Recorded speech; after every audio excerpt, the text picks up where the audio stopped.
John Wayne Gacy is another widely known serial killer. He tortured and murdered 33 boys and young men over a 6-year period. Like Ted Bundy, he was drunk when arrested. Like Bundy, he was an alcoholic. According to the book Buried Dreams, Inside the Mind of a Serial Killer, Gacy drank scotch and 190 proof pure grain alcohol. He devoured Valium like popcorn.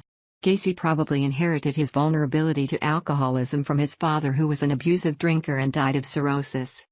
In his straight life, Gacy was something of an overachiever.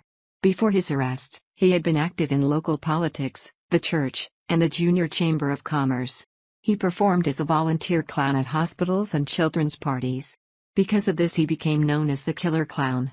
He once had his picture taken with the First Lady, Rosalind Carter. Gacy was a fussy dresser who once ridiculed a detective investigating the killings for wearing a shit brown suit.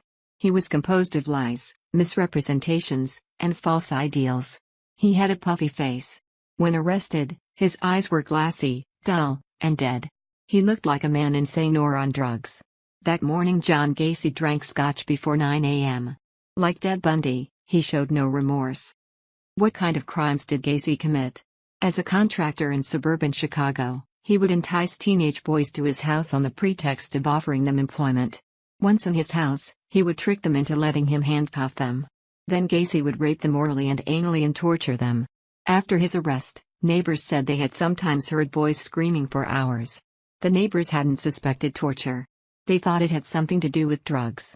He finished off his victims with slow strangulation, then buried the bodies under his house until that space was filled up.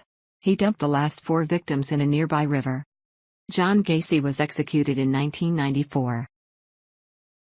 Watch your other videos to learn more.